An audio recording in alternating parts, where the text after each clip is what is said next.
được xu bài bằng ôn từng ọc nia ngày đấy nhưng trong lại nấm vì đầm nọt sai để dương miền mà sao mà nhớ nhưng bàn lại vì akara đây dương stress ha stress để ắt luộc hai dương bật này tấu vì chết tại làm của bà dương đứng dương sầm rạ tấu vợ luộc bánh ha đây dương sầm rạ luộc chun cao tấu dương nè cái hào ta rừng ta xài chiếm mà bông rừng ta xài chiếm khang đăng anh ấy cái chia bọt bị sao từ là rừng ta xài chiếm hàng đam hàng chuê rồi có rừng ta xài hàng lơ rừng ta xài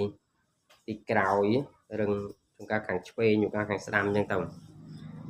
hai cana tại dương mới rừng ta xài nắng mẹ làm thà rừng ta xài đến dương này dương ngồi dương bật này tấu ắt lụa dùng cá lấp này nhưng bắt khu ba giờ nó đang cục rừng để xa khu ba giờ nó về nấu rừng xà xài chẳng hạn chẳng ngày ní nhưng trong lai pi akara đại dương rừng xà xài hơi dương sầm rạ mình luộc nhé to bị ngày muốn á đại dương sầm rạ mình luộc chẳng ao sạch bran nắng rồi cũng muốn nắng về miền buồn mục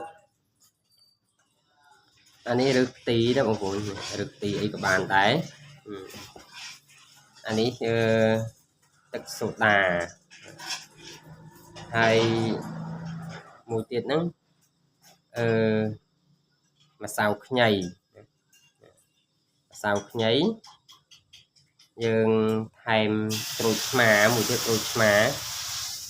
4មុខហ្នឹងក្រូចឆ្មាមួយចំណិត2ចំណិតយើងដាក់ជាមួយទឹកសូដាហ្នឹងទៅអញ្ចឹងអានេះអត់មានក្រូចឆ្មាយកមកទេហើយវិធីសាស្ត្រប្រើបងប្អូនវិធីសាស្ត្រប្រើយើងយករឹសទីហ្នឹងយើងកញ្ច្រាំហើយចំនួនមួយក្តាប់ដៃ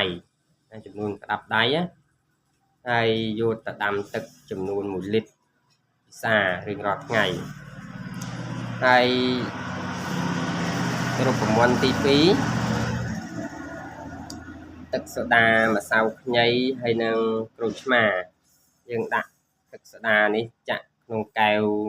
បរិមាណមួយល្មមទៅណាទឹកសូដាមួយដបហ្នឹងយើងប្រើ3ដងអីណាអញ្ចឹងយើងចាក់បរិមាណមួយល្មមទៅយើងដាក់ខ្ញីនេះឲ្យហឹរអានេះខ្ញីម្សៅខ្ញីនេះគឺខ្ញីភ្លើងណា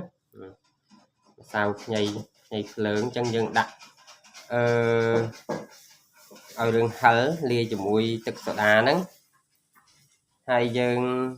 ច្របាច់ក្រូចឆ្មាមួយចំណិតឬ2ចំណិតដាក់ជាមួយទៅអញ្ចឹងយើងឲ្យល្បាយទាំងអស់នេះយើងកូរប្រសពគ្នាហើយរយៈពេល5ដល់10នាទីអីទៅចាំយើងយកទៅហូបណាយកទៅពិសាទៅយើងអាការៈដែលយើងរឹងសរសៃឈាមអត់ឲ្យយើងដេករឹងសរសៃខួរក្បាលឯនេះ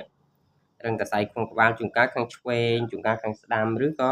ជួនកាលទៅយើងរឹងសរសៃខួរក្បាលពីលើនេះហើយជួនកាលរឹងសរសៃកកខាងឆ្វេងក៏មានខាងស្ដាំក៏មានអញ្ចឹងកាលណាតែយើងរឹង